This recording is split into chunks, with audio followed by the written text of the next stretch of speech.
Chers auditeurs et téléspectateurs du 7TV, donc aujourd'hui un grand moment de la bibliothèque marocaine. On va retrouver notre ami Goutaya Ayoub de la grande famille Goutaya qui vient d'éditer, il prépare un livre, donc il va nous rapprocher de son livre. C'est pour cela qu'on l'a invité. Donc la première des choses, félicitations pour le livre et puis directement présentez-vous.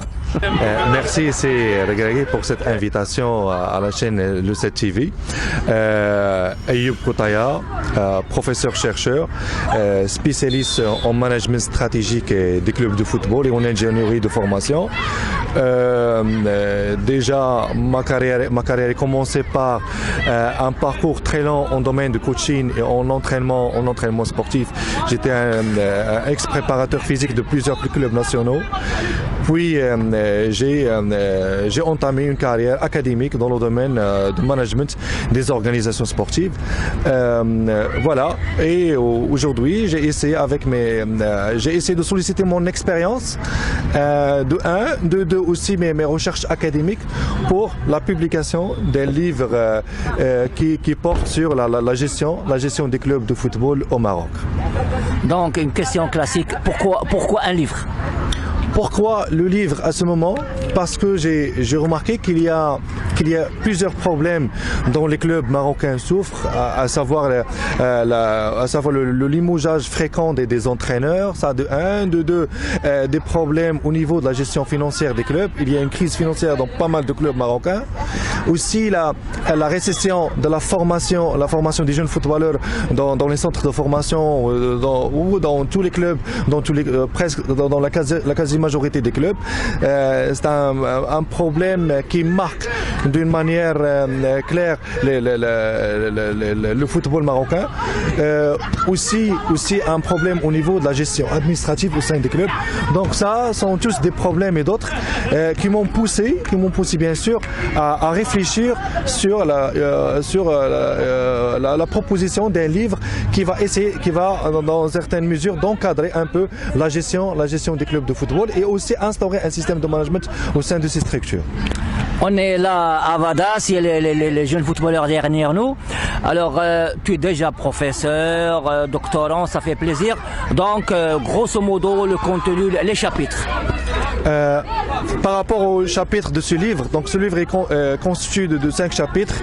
Le premier chapitre porte sur la dynamique institutionnelle et sociale des clubs de football. J'ai essayé de présenter le club de football, une définition des clubs de football, les fonctions des clubs, les missions des clubs, les responsabilités des clubs et aussi quels sont les partenaires des clubs de football. Donc on a essayé d'identifier, parce qu'un manager ou un dirigeant ou un responsable de gestion de club, il doit savoir quels sont les partenaires proches et lointains du club de football. Ça au niveau du premier chapitre. Dans le deuxième chapitre, j'ai essayé de porter un éclairage sur le cadre juridique et financier du club. Comment est la structure financière du club, les recettes, les dépenses, l'équilibre budgétaire du club. Aussi au niveau du cadre juridique, on s'est arrêté sur les spécificités de la loi 3009 de l'EPS et aussi sur le contenu du cahier de charge, comment le cahier de charge il institutionnalise les clubs de football au niveau du respect des critères administratifs, sportifs, des affaires sportives, etc. Dans le troisième chapitre, j'ai essayé d'analyser un peu les personnels du club, c'est-à-dire la gestion des ressources humaines au sein du club. Quelles sont les équipes qui travaillent? C'est pas une seule équipe qui travaille au sein du club, mais il y a plusieurs équipes qui travaillent au niveau de l'équipe professionnelle. Aujourd'hui, nous parlons du trois staffs, le staff administratif, le staff technique, le staff médical qui travaille pour la préparation de l'équipe première et aussi nous avons essayé de voir quel est le travail de la direction technique du club, cette direction, quels sont ses objectifs, comment elle développe l'offre sportive au sein du club, quelle est sa valeur au sein du club.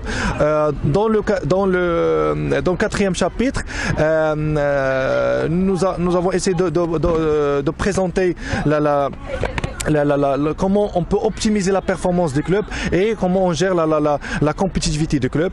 Et le dernier chapitre, nous traitons les méthodes de pilotage, du club. Quels sont les outils, les méthodes et les techniques pour manager un club de football. Comment on peut organiser, comment on peut mettre un plan d'action, une vision, une stratégie. Comment on peut définir les objectifs stratégiques et opérationnels. Tout ça ont été introduits dans ce chapitre. Donc, tu viens d'enrichir la bibliothèque marocaine, je t'encourage, formidable. Donc, on avait déjà parlé un petit peu en coulisses, ça t'a demandé 5 ans de travail. Donc, à qui va servir le livre? Le livre, il va servir à une panoplie d'acteurs, à savoir les dirigeants, les managers, les directeurs techniques, les directeurs de centre de formation, les journalistes aussi, tous les acteurs qui sont liés avec l'activité football. Ils vont trouver pas mal de réponses à des questionnements déjà posés dans le domaine de management des clubs. Aussi les étudiants qui poursuivent une formation, que ce soit en management ou en entraînement sportif. Donc je pense le livre, ça va présenter une solution à pas mal de problèmes d'ordre organisationnel et fonctionnel que le club souffre depuis plusieurs années. Donc c'est un guide. Quand on dit un guide, c'est-à-dire quelque chose qui va vous guider dans la gestion quotidienne de votre structure sportive. Professeur, doctorant, le dernier mot pour toi. Un dernier mot pour ce livre. Un système de management d'un club repose sur une vision, une stratégie, un plan d'action, le recrutement de bons profils et de les mettre dans les bons endroits, et aussi évaluer, contrôler et suivre les procédures de gestion. C'est ça les bases de management d'un club professionnel de football, et même les autres structures de football, que ce soit académie, école de football, centre de formation et toutes les structures qui encadrent les jeunes ou les sportifs dans un cadre professionnel. Je te dis déjà félicitations. Merci Cédric Ragui, merci encore pour cette invitation dans la chaîne le 7 TV. للمزيد من المعلومات ما تنسوش تابوناو وتفعلوا الجرس باش يوصلكم جديد لو 7 TV.